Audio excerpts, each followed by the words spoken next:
ಮಂಜು ಅವರೇ, ಈಗ ನೀವು ಇಷ್ಟೆಲ್ಲ ಮಾಡಿದ್ದೀರಿ, ನಿಮ್ದು ಏನು ಖರ್ಚಾಗ್ತಿದೆ, ಇಷ್ಟೊಂದು ಮೇಂಟೈನ್ ಮಾಡೋಕ್ಕೆ ಏನು ಖರ್ಚಾಗ್ತಿದೆ, ಎಷ್ಟು ಆದಾಯ ಬರ್ತಾ ಇದೆ? ಈಗ ನಿಮ್ದು 1.5 ಎಕರೆಯಲ್ಲಿ ಏನು ಆದಾಯ ಎಕ್ಸ್ಪೆಕ್ಟ್ ಮಾಡ್ತೀರಿ? ಎಷ್ಟು ಖರ್ಚಾಗ್ಬೋದು?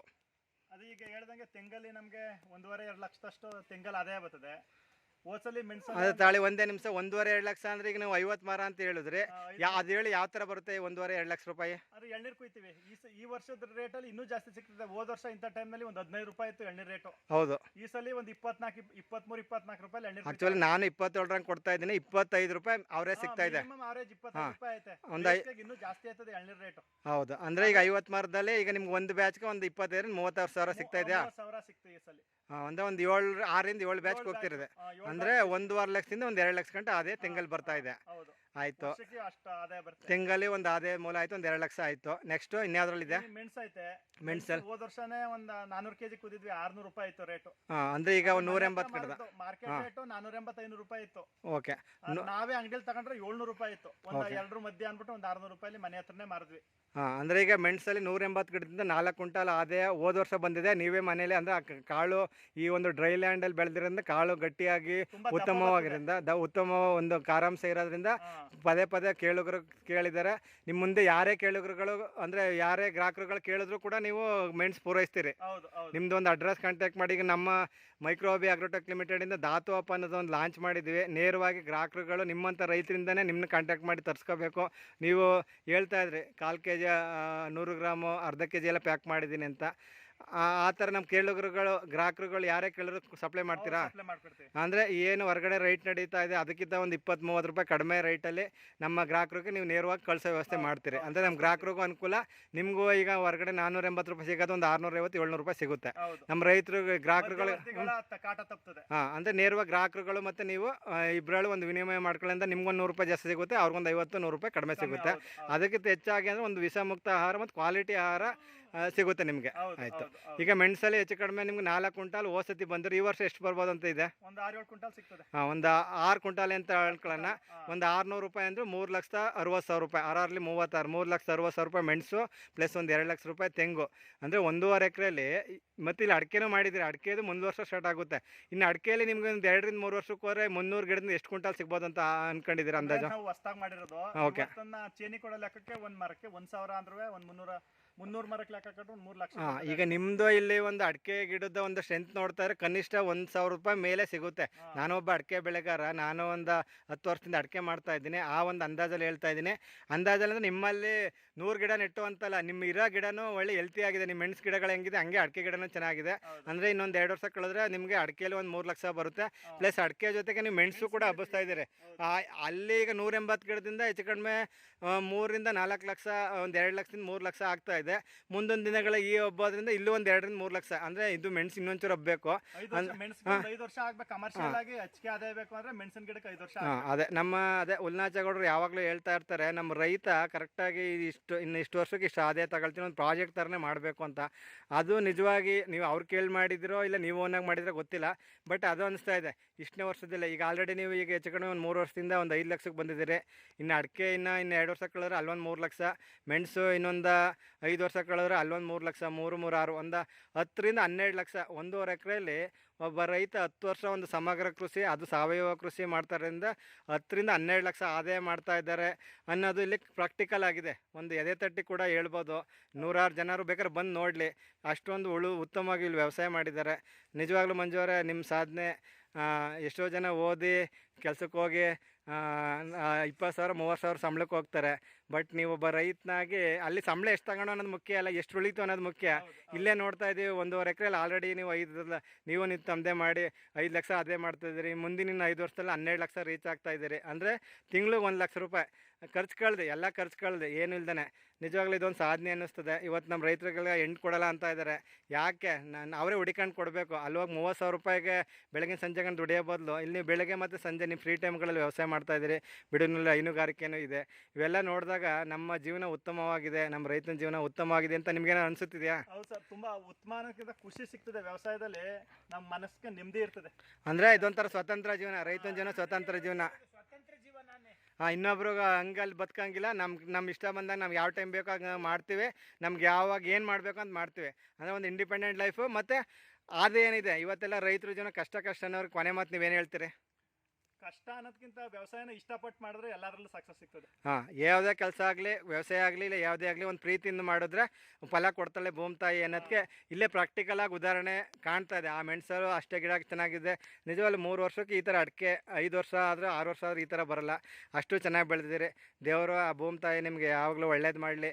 ನಿಮ್ಮಿಂದ ನೂರಾರು ನಮ್ಮ ಯುವಕರುಗಳು ನಮ್ಮ ಭಾಗದಲ್ಲೇ ಮಂಡ್ಯ ಜಿಲ್ಲೆ ನಾವು ಹೆಚ್ಚು ರಾಸಾಯನಿಕ ಯೂಸ್ ಮಾಡಿ ನಮ್ಮ ಭೂಮಿನ ಬರ್ಡ್ ಮಾಡ್ಕೊಬಿಟ್ಟಿದ್ವಿ. ರಾಯಚೂರು ಕೋಲಾರ ಬಿಟ್ಟರೆ ನೆಕ್ಸ್ಟ್ ಮಂಡ್ಯನೇ ಅಂತ ಹೇಳ್ತಾರೆ. ಆ ಮಾತು ಮುಂದಿನ ದಿನಗಳಲ್ಲಿ ಸುಳ್ಳಾಗಲಿ ಅಂತ ನಾನು ಎಲ್ಲರಿಗೂ ಹೇಳ್ತಾ, ರಾಸಾಯನಿಕ ಬಳಸಿ ನಾವು 5-6 ವರ್ಷ ಆಗದೆ ಭೂಮಿಗೆ. ಹಾಂ, ಅದೇ ನೀವು ಹೇಳಿದ್ರಲ್ಲ, ಈಗ ಅಲ್ಲೇ 6-7 ವರ್ಷದಿಂದ ಆರ್ಗ್ಯಾನಿಕ್ ಕಲ್ಟಿವೇಷನ್ಗೆ ಬಂದೆ. ಅದು ನೀವೇನು ಬಾಯಲ್ಲಿ ಹೇಳ್ಬೇಕಾಗಿಲ್ಲ, ಇಲ್ಲೇ ನೋಡ್ಬಿಟ್ಟ ತಕ್ಷಣ ಗೊತ್ತಾಗುತ್ತೆ. ಮಣ್ಣನ್ನು ಬರೀ ಕಾಲ ನಡೆದ ತಕ್ಷಣ ಎಷ್ಟು ಅಲ್ಲಿ ಇಂಗಾಲದ ಅಂಶ, ತ್ಯಾಜ್ಯಗಳು ಎಷ್ಟಿದೆ, ಸಾವಯವ ಅಂಶ ಎಷ್ಟಿದೆ ಅನ್ನೋದು ಗೊತ್ತಾಗ್ತಿದೆ. ಆ ಒಂದು ಅಂಶ ಇರೋದ್ರಿಂದ ನಿಮ್ಮ ತೋಟ ಇಷ್ಟೊಂದು ಇಂಪ್ರೂವ್ ಆಗಿದೆ. ಮುಂದಿನ ದಿನಗಳಲ್ಲಿ ಇನ್ನೂ ಒಂದು ಅಭಿವೃದ್ಧಿ ಕಾಣಲಿ, ಬರೋರಿಗೆಲ್ಲ ನಿಮ್ಮಿಂದ ಹೀಗೆ ಮಾರ್ಗದರ್ಶನ ಸಿಗಲಿ ಅಂತ ಕೇಳ್ಕೊಳ್ತಾ, ನಿಮಗೆ ಎಲ್ಲರೂ ಪರವಾಗಿ ಯಾರ್ಯಾರು ಈ ವಿಡಿಯೋ ನೋಡ್ತಾ ಇದ್ದಾರೆ ಅವರೆಲ್ಲರೂ ಪರವಾಗಿ ಅವ್ರಿಗೊಂದು ಒಳ್ಳೆ ಮಾಹಿತಿ ಕೊಟ್ಟಿದ್ದೀರಿ. ಪ್ರಾಕ್ಟಿಕಲ್ ಮಾಹಿತಿ ನಿಮ್ಮ ಅನುಭವದಿಂದ ಬಂದಿದೆ. ಎಲ್ಲರೂ ಪರವಾಗಿ ಒಂದು ತುಂಬ ಹೃದಯದ ಧನ್ಯವಾದಗಳು ತಿಳಿಸ್ತೀನಿ. ನಮಸ್ತೆ ಮಂಜು ಅವರೇ. ನಮಸ್ತೆ ಗೌಡ್ರೆ, ಥ್ಯಾಂಕ್ ಯು. ನಮಸ್ತೆ ಮಂಜು ಗೌಡ್ರೆ. ನಿಜವಾಗ್ಲೂ ಆ ಮೆಣಸಿನ ಬೆಳೆ ನೋಡಿ ಭಾಳ ಖುಷಿ ಆಯಿತು. ಈಗ ನಿಮ್ಮ ಅಡಿಕೆ ಖುಷಿ ನೋಡಿ ಇನ್ನೊಂಥರ ಖುಷಿ ಆಗ್ತಾಯಿದೆ. ಯಾಕಂದರೆ 3 ವರ್ಷದಲ್ಲಿ ಇಷ್ಟೊಂದು ಬೇಗ ಹಿಂಗೆ ಗ್ರೋತ್ ಬಂದಿರೋ ಅಡಿಕೆ ತೋಟಗಳನ್ನ ಎಲ್ಲೋ ಅಪರೂಪ, ಎಲ್ಲೋ 100ಕ್ಕೋ 1000ಕ್ಕೋ ಒಂದೋ ತಪ್ಪರು 2 ಜನನ ನೋಡ್ಬೋದು. ಅದು ಈ ಭಾಗದಲ್ಲಿ, ಅದು ನಮ್ಮ ಮಂಡ್ಯದ ಕಾಡ್ಸೀಮೆ ಭಾಗದಲ್ಲಿ ಈ ಥರ ತೋಟಗಳನ್ನ ನೋಡಿ ಆಶ್ಚರ್ಯ ಆಗ್ತಾಯಿದೆ. ಇದ್ರ ಬಗ್ಗೆ ಒಂಚೂರು ತಿಳ್ಕೊಳ್ಬೇಕು, ನಮ್ಮ ವೀಕ್ಷಕರಿಗೆ ಇದ್ರ ಮಾಹಿತಿ ತಿಳಿಸ್ಬೇಕಂತ ಅಂತದೆ. ಏನು ಮಾಡಿದ್ರಿ, ಹೆಂಗೆ 3 ವರ್ಷಕ್ಕೆ ಬಂತು, ಯಾವ ತಳಿ ನೆಟ್ರಿ, ಎಷ್ಟು ಡಿಸ್ಟೆನ್ಸಲ್ಲಿ ನೆಟ್ಟಿದ್ರಿ, ಸ್ವಲ್ಪ ವಿವರವಾಗಿ ತಿಳಿಸ್ತೀರಾ? ಇದು ಈ ಸಸಿಗಳು ನೆಟ್ಟಿ 3 ವರ್ಷ ಆಯಿತು. ನಾವು ತಂದಾಗ ಪ್ಯಾಕೆಟ್ ಅಂದರೆ ನಮ್ಮ ಹತ್ರದ ಸಂಬಂಧಿಕರ ಹತ್ರನೇ ಈ ತಳಿ ಅವ್ರ ಮರಗಳಿದ್ಲೇ ಆಯ್ಕೆ ಮಾಡ್ಕೊಬಂದು ನೆಟ್ಟದ್ದು. ತಂದಾಗ ಬೀಜೋಪಚಾರ ಮಾಡಿದ್ವಿ, ಡಾಕ್ಟರ್ ಸಾಯಿಲ್ದೆ ಬೀಜೋಪಚಾರ ಮಾಡಿದ್ವಿ. ಇದಕ್ಕೆ 1 ತಿಂಗಳು 1 ವರ್ಷಕ್ಕೊಂದ್ಸಲಿ ಅರೆಕಾ ಸ್ಪೆಷಲ್ ಕೊಡ್ತೀವಿ. ಆಮೇಲೆ ಪಟಾಸ್ಲರಿ ಕೊಡ್ತೀವಿ, ತಿಪ್ಪೆ ಗೊಬ್ಬರ ಹಾಕ್ತೀವಿ ಮುಖ್ಯವಾಗಿ. ಆಮೇಲೆ ಭೂಮಿ ಉಳುಮೆ ಮಾಡಿಕ್ಕಿಲ್ಲ. ಇದು ಯಾವ ದನಿನಲ್ಲಿ ಆಗಲಿ ಟ್ಯಾಕ್ಟ್ರಲ್ಲಿ ಆಗಲಿ ಯಾವುದೋ ಉಳುಮೆ ಮಾಡಿ ಒಂದು ವರ್ಷ ಮಾತ್ರ ಒಂದು ಚಿಕ್ಕದು 5 HP ಟಿಲ್ಲರ್ ಇತ್ತು, ಅದ್ರಲ್ಲಿ ಉಳುಮೆ ಮಾಡ್ತಿದ್ವಿ. ಆ ಉಳುಮೆ ಮಾಡಬೇಕಾದ್ರೆ ಈ ಸೈಡ್ಗೆ ಅದು ಹಲ್ಗಳು ಹೊಡಿಯೋದು, ಪಕ್ಕದಲ್ಲಿ ಕಳೆ ಅಂದ್ಬಿಟ್ಟು ತುಂಬ ಇದಾಗಿ ನಾವು ಅದರ ಉಳುಮೆ ಅದನ್ನು ಬಿಟ್ಬಿಟ್ವಿ. ಈಗ ಹೆಚ್ಚು ಕಮ್ಮಿ ಇದು 1 ವರ್ಷ ಆಗೈತೆ ಉಳುಮೆ ಮಾಡಿ ಪಟ ಹಾಕ್ತಾ ಕಟ್ಕೊಂಡಿವಿ. ಮಧ್ಯ ಟ್ರಂಚು ನೀವೇ ಕಾಣ್ಬೋದು, ಎಲ್ಲ ಥವು ಟ್ರಂಚ್ಗಳೈತೆ. ಆ ಟ್ರಂಚ್ ಮಾಡಿರೋ ಉದ್ದೇಶನೇ ಮೆಣಸು ನೆಡಬೇಕು ಅಂತ. ಆಮೇಲೆ ಅಡಿಕೆ ನೆಡಬೇಕಾದ್ರೆ ಯೋಚನೆ ಮಾಡ್ಕೊಂಡಿದ್ವಿ ನಾವು. ಹಳೆ ತೋಟ ಐತಲ್ಲ, ಮೆಣಸು ಬೆಳೆಯೋ ಒಂದು ಅನುಭವ ಐತಲ್ಲ, ಅದಕ್ಕೆ 10 ಅಡಿಗೆ ಮಾಡ್ಕೊಂಡಿದ್ವಿ ಅಡಿಕೆಯ. ಸಾಲಿನ ಸಾಲಿಗೂ ಅಷ್ಟೇ, ಗುಳಿಗೂ 10 ಅಡಿ ಐತೆ. ಈಗಾಗಲೇ ಇದು ಮೆಣಸು ನೆಡಬೇಕಾದ್ರೆ ಇದು ಒಂದು 6 ರಿಂಗ್ ಬಿಟ್ಟರೆ ಸಾಕು. ಇಲ್ಲಿ ನೋಡಿ, 1 2 3 4 5 6 ಇಷ್ಟು ರಿಂಗ್ಗಳು ಬಿಟ್ಟರೆ ಸಾಕು, ಮೆಣಸು ನೆಡ್ಬೋದು. ಆ ಕಟ್ ಹಾಕ್ಬೇಕಾದ್ರೆ ಕಟ್ ಹಾಕ್ದಾಗ ಈ ಸುಳಿ ಜೋಟ್ಕೋಬೇಕು.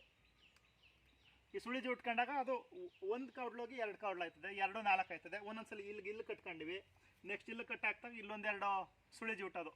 ಆ ಥರ ಮಾಡ್ಕೊಂಡ್ರೆ ಈಗ ಅಡಿಕೆಲೂ ಫಲ ಬರ್ತದೆ, ಮೆಣಸಿನಲ್ಲೂ ಅದೇ ಸಿಗ್ತದೆ. ಒಂದು 10 ಅಡಿ 15 ಅಡಿ ಅಷ್ಟನ್ನು ಹಬ್ಬಿಸ್ಕೊಳ್ಳೋದು ಅಂತ. ಒಂದು 15 ಅಡಿ ಗಂಟ ಅಡಿಕೆ ಮರಕ್ಕೆ ಒಂದು 15 ಅಡಿ ಹಬ್ಬಿಸ್ಕೊಳ್ಳೋಣ ಅಂತ. ಈ ನಾವು ನಮ್ಮ ರೈತರು ಏನು ತಪ್ಪು ಮಾಡ್ತಾರೆ ಅಂದರೆ ಟ್ರ್ಯಾಕ್ಟರ್ ಕರ್ಕೊಬಂದು ಉಳುಮೆ ಮಾಡಿಕ್ಕೆ ಶುರು ಮಾಡ್ತಾರೆ. ಈ ಉಳುಮೆ ಮಾಡಿಕ್ಕೆ ಶುರು ಮಾಡಿದಾಗ ಏನಾಯ್ತದೆ ಅಂದರೆ ಈ ಬೇರ್ಗಳೆಲ್ಲ ಕಿಳಿಕ್ಕೆ ಶುರು ಆಯ್ತವೆ. ಈ ಬೇರ್ಗಳು ಈ ಕಿತ್ತರೆ ಈ ದಪ್ಪ ಬೇರು, ಇನ್ನೂ ಒಳಗಡೆ ದಪ್ಪ ಬೇರ್ಗಳೈತೆ. ಈ ಬೇರ್ಗಳು ಈಗ ಅಡಿಕೆ ಆಗಲಿ, ತೆಂಗು, ಬಾಳೆ, ಈ ಮೇನ್ ಬೇರ್ ಕಟ್ಟಾದ್ರೆ ಮತ್ತೆ ಬೇರ್ಗಳು ಬರೀಕಿಲ್ಲ, ಇಕ್ಕುಷ್ಟು ಬೆಳೆಯೋದಿಲ್ಲ. ಇಷ್ಟೊಂದು ಚೆನ್ನಾಗಿ ಬೆಳವಣಿಗೆನೂ ಆಯ್ಕಿಲ್ಲ. ಮುಖ್ಯವಾಗಿ ಭೂಮಿ ಉಳೋದು ಬಿಡಬೇಕು, ನೀರು ನಿಲ್ದಂಗೆ ನೋಡ್ಕೋಬೇಕು. ಎಷ್ಟು ಅವಶ್ಯಕತೆ ಇದೆ ಅಷ್ಟು ನೀರು ಅಡಿಕೆ ಕೊಡುವಂಗೆ ಮಾಡ್ಕೋಬೇಕು. ಅಂದರೆ ಈಗ ನಾನು ನಿಮ್ಮ ಇಷ್ಟು ಮಾತುಗಳಲ್ಲಿ ಏನು ಗಮನಿಸ್ತೀವಿ ಅಂದರೆ, ಬೇರೆ ರೈತರುಗಳು ನಾವೇನು ತಪ್ಪು ಮಾಡ್ತೀವಿ ಅನ್ನೋದನ್ನು ನಾನು ಹೇಳೋದಾದರೆ, ಒಂದು ನಾವು ವಿಸ್ತೀರ್ಣಗಳಲ್ಲಿ ಕಡಿಮೆ ಪ್ರದೇಶದಲ್ಲೇ ಹೆಚ್ಚು ಸಸಿಗಳು ನೆಡಬೇಕು, ಹೆಚ್ಚು ಆದಾಯ ಮಾಡಬೇಕು ಅಂದ್ಕೊಂಡು ಸಸಿಗಳನ್ನೂ ಜಾಸ್ತಿ ನೆಡ್ತೀವಿ. ಅಂದರೆ ಅಂತರಗಳನ್ನ ನಾವು ಹತ್ತತ್ರ ಕೊಟ್ಬಿಡ್ತೀವಿ, ಅದೊಂದು ಫೈಲೂರು. ಮತ್ತು ನೀವು ಹೇಳ್ತಾ ಇದ್ದೀರಿ ಉಳ್ಬೇಡ್ದು, ಅಂದರೆ ಭೂಮಿನೇ ಉಳ್ಬೇಡ್ದು, ಉಳೋದ್ರಿಂದ ಬೇರೆ ಕಟ್ಟಾಗುತ್ತೆ ಅಂತಲೇ ಹೇಳ್ತಾ ಇದ್ದೀರಿ. ಮತ್ತು ಅದನ್ನ ಪ್ರಾಕ್ಟಿಕಲಾಗಿ ತೋರಿಸಿದ್ರಿ. ಮತ್ತು ಈ ಮಳೆಗಾಲದಲ್ಲಿ ನೀರು ನಿಲ್ಲೋದ್ರಿಂದ ಆ ನೀರು ಬಡ್ದಲ್ಲಿ ನಿಲ್ಲಬಾರ್ದು ಅನ್ನೋಂಗೆ ಒಂದು ಸಣ್ಣದು ಒಂದು ಬದು ವ್ಯವಸ್ಥೆ, ಅಂದರೆ ಬಂಡು ವ್ಯವಸ್ಥೆ, ಅಂದರೆ ಜಿಗಳು ವ್ಯವಸ್ಥೆ ಕೂಡ ಕೊಡಿದ, ಚಿಕ್ಕ ಜಿಗಳುಗಳು ಮಾಡಿದರೆ. ಹಾಂ, ಅಂದರೆ ಸುತ್ತ ಒಂದು ಜಿಗಳು ಕೊಟ್ಟಿದ್ರಿ, ಈ ಮಧ್ಯದಲ್ಲೂ ಕೂಡ ಅಡಿಕೆ ಬೇರೆ ಸುತ್ತ ನೀರು ನಿಲ್ಲಬಾರ್ದು. ಅಂದರೆ ನೀರು ನಿರ್ವಹಣೆ ಒಂದು ಚೆನ್ನಾಗಿ ಮಾಡಿದ್ದೀರಿ. ಮತ್ತು ಆ ಮಣ್ಣಿಗೆ ಒಂದು ತಾಕತ್ತು ಕೊಡೋಕ್ಕೆ ಒಂದು bio fertilizer, doctor soil, slurry, potash, Arka special, ಈ ಥರ ಎಲ್ಲನೂ ಯೂಸ್ ಮಾಡ್ತಾ ಇದ್ದೀರಿ. ಈ ಎಲ್ಲ ಕಾರಣದಿಂದ 3 ವರ್ಷಕ್ಕೆ ಇದು ಆಲ್ರೆಡಿ 3 ವರ್ಷಕ್ಕೆ ಅಲ್ಲಿ ಒಂದು 2-3 ಗಿಡ ಒಂಬಳೆನೇ ಕಡ್ದುಬಿಟ್ಟಿದೆ. ಯೂಶುವಲಿ ಎಲ್ಲರೂ ಹೇಳೋದು ಅಡಿಕೆ ಗಿಡ 4 ವರ್ಷದಿಂದ ಫಲ ಸ್ಟಾರ್ಟ್ ಮಾಡುತ್ತೆ ಅಂತ. ಬಟ್ ಇಲ್ಲಿ ಆಶ್ಚರ್ಯ ಅನ್ನಿಸ್ತಾ ಇದೆ, 3 ವರ್ಷಕ್ಕೆ ನೀವೇ ನೋಡ್ಬೋದು ವೀಕ್ಷಕರ, 3 ವರ್ಷಕ್ಕೆ ಇಲ್ಲಿ ಅಡಿಕೆ ಗಿಡ ಒಂಬಳೆ ಕಡ್ದಿದೆ. ಈಗ ಆಲ್ರೆಡಿ ಒಂದೊಂದಾಗಿ ನೋಡಿ, ಇಲ್ಲೂ ಒಂದು ಕಡಿತಾ ಇದೆ. ಹೆಚ್ಚು ಕಡಿಮೆ 1 ವರ್ಷಕ್ಕೆ ಇಲ್ಲೆಲ್ಲ ಒಂಬಳೆ ಕಡೆಯ ಚಾನ್ಸಸ್ ಇದೆ. ಒಂದು 5ನೇ ವರ್ಷದಿಂದ ಇವ್ರಿಗೆ ಇಳುವರಿ ಸ್ಟಾರ್ಟ್ ಆಗುತ್ತೆ. 8 ವರ್ಷಕ್ಕೆ ಆ್ಯಕ್ಚುಲಿ ಇಳುವರಿ ಸ್ಟಾರ್ಟ್ ಆಗೋದು ಅಂತ ಹೇಳ್ತಾರೆ. ಬಟ್ ಇವರು ಒಂದು ನಿಜವಾಗಿ ಒಂದು ಪ್ರೀತಿಯಿಂದ ಒಂದು ಒಳ್ಳೆ ಅಂತರ ಕೊಟ್ಟು ಅದರಲ್ಲಿ ಮತ್ತು ಈಗ ಮೆಣಸನ್ನು ಆಲ್ರೆಡಿ ಹಾಕಿದ್ದಾರೆ. ಇನ್ನೊಂದು 3ನೇ ವರ್ಷದಿಂದ ಅವ್ರ ಮೆಣಸಿಂದ ಒಂದು ಆದಾಯ ಸ್ಟಾರ್ಟ್ ಆಗುತ್ತೆ. ಇಷ್ಟು ಒಂದು ಮಾಡಿರೋದ್ರಿಂದ ಇವ್ರದ್ದು ಒಂದು ಆದಾಯ ಮೂಲ ಜಾಸ್ತಿ ಆಗುತ್ತೆ. ಈಗ ಇವ್ರು ಕೇಳ್ತೀನಿ, ಎಷ್ಟು ವಿಸ್ತೀರ್ಣದಲ್ಲಿ ಎಷ್ಟು ಗಿಡಗಳು ಹಾಕಿದ್ದೀರಿ? ಇದು 10 ಅಡಿ ಐತೆ. ಒಂದು ಎಕರೆ ಅಷ್ಟು ಒಂದು 350 ಗಿಡ ಐತೆ ನಮ್ಮ ಈ ಭೂಮಿಲಿ. ಅಂದರೆ ಒಂದು ಗಿಡದಿಂದ ಗಿಡಕ್ಕೆ 10 ಅಡಿ, ಸಾಲಿನ ಸಾಲಿಗೂ 10 ಅಡಿ ಕೊಟ್ಟಿದ್ದೀರಿ. ಒಟ್ಟು ಎಷ್ಟು ವಿಸ್ತೀರ್ಣದಲ್ಲಿ ಇದೆ? ಎಷ್ಟು ಅರ್ಧ ಎಕರೆ ಇದೆ, 1 ಎಕರೆ ಇದೆ? ಇದು ಒಟ್ಟು ನಮ್ದು 1.5 ಎಕರೆ ಭೂಮಿ. ಹಾಂ, ಅಲ್ಲಿರೋದು ಅರ್ಧ ಎಕರೆ ಮೆಣಸು ಐತೆ. ಅರ್ಧ ಎಕರೆ ಮೆಣಸಿದೆ. ಸ್ವಲ್ಪ ಲೈನ್ ವೇಸ್ಟ್ ಆಗೈತೆ, ಅದೆಲ್ಲ ಅಲ್ಲಿ ಅಡಿಕೆ ನೆಟ್ಟಿಲ್ಲ. ಅಲ್ಲಿ ಮಧ್ಯೆ ಒಂದು ಲೈನ್ ಹೋಗಿರೋದ್ರಿಂದ ಹೈಟೆನ್ಷನ್ ಲೈನ್ ಹೋಗಿರೋದ್ರಿಂದ ಅಲ್ಲಿ ನೆಟ್ಟಿಲ್ಲ. ಇನ್ನು ಉಳಿಕೆ ಪ್ರದೇಶದಲ್ಲಿ ನೀವು ಅಡಿಕೆ ನೆಟ್ಟಿದ್ದ 30 ಗುಂಟೆಯಲ್ಲಿ ಒಟ್ಟು ಎಷ್ಟು ಗಿಡಗಳು ನೆಟ್ಟಿದ್ದೀರಿ? 350 ಹಾಕಿವಿ. 30 ಗುಂಟೆ ಅಂದರೆ 3/4 ಎಕರೆ ಪ್ರದೇಶದಲ್ಲಿ 350 ಗಿಡಗಳು ಹಾಕಿದ್ದಾರೆ ಯೂಸ್ವಲ್. ತೆಂಗಿನ ಮರಗಳಿವೆ. ಮತ್ತು ಇನ್ನೊಂದು ನಾವು ತೆಂಗು ಅಡಿಕೆ ಮಿಕ್ಸ್ ಮಾಡ್ತೀವಿ. ಇವರು ಆ ಕೆಲಸ ಮಾಡೋಕ್ಕೆ ಹೋಗಿಲ್ಲ, ಭಾಳ ಒಳ್ಳೆ ಕೆಲಸ ಮಾಡಿದ್ದಾರೆ.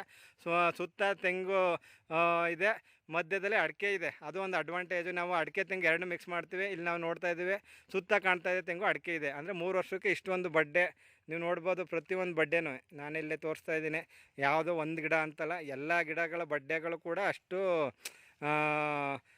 ನ್ಯಾಚುರಲ್ ಆಗಿ ಹೆಲ್ತಿಯಾಗಿ ಬೆಳೆದಿದೆ. ಅದು ನಿಜವಾಗ್ಲೂ 3 ವರ್ಷಕ್ಕೆ ಇಷ್ಟು ಗ್ರೋತ್ ಬರುತ್ತಾ ಅಂತ ಆಶ್ಚರ್ಯ ಆಗ್ತದೆ. ಬಟ್ ಇದೆಲ್ಲ ಆಶ್ಚರ್ಯ ಕಾರಣ ಅಂದರೆ ಈ ಮಣ್ಣಲ್ಲಿ ಅಷ್ಟು ಫಲವತ್ತತೆ ಇರೋದು.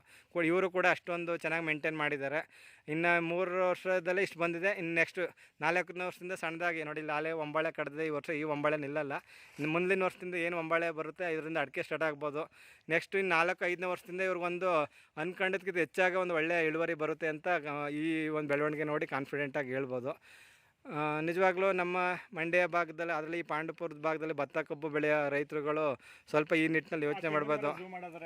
ಹಾಂ, ನೋಡಿ ಅವ್ರು ತೆಂಗಿನ ಮರದ್ದು ಹೇಳ್ತಾ ಇದ್ದಾರೆ. ಮರ ನೋಡಿ ಏನಿದೆ ಸ್ಪೆಷಲ್, ಏನು ಅನಿಸ್ತಾ ಇದೆ? ನೋಡಿ ಎಷ್ಟು ಕಾಯಿ ಐತೆ. ಅದು ಎಳ್ನೀರು ಕಡ್ಜ ಕಟ್ಬಿಟ್ಟೈತೆ ಅಂದ್ಬಿಟ್ಟು ಮರ ಕತ್ತಿಲ್ಲ. ಮರ ಕತ್ತಿಲ್ಲ ನೋಡಿ, ಅದು ಬೆಳೆದಿದೆ ಸರ್ ಈ ಮರ. ಮುಂದೆ ಹೋಗಿ ಇಲ್ಲಿ ಬನ್ನಿ. ಅಂದರೆ ಇಲ್ಲಿ ಇವ್ರಿಗೆ ಒಂದು ಎಳ್ನೀರ್ದು ಅದೇ ಮೂಲ. ಹೆಚ್ಚು ಕಡಿಮೆ ವರ್ಷಕ್ಕೆ 50 ಮರದಲ್ಲಿ 2-2.5 ಲಕ್ಷ ರೂಪಾಯಿನಷ್ಟು ಎಳ್ನೀರು ಮಾರ್ತಾ ಇದ್ದಾರೆ. ಇವ್ರಿಗೆ ಅಡಿಕೆ ಮೆಣಸಿಗೆ ಮಾಡೋ ವ್ಯವಸಾಯನೇ ಒಂದು ತೆಂಗುಗೂ ಆಗ್ತಾಯಿದೆ.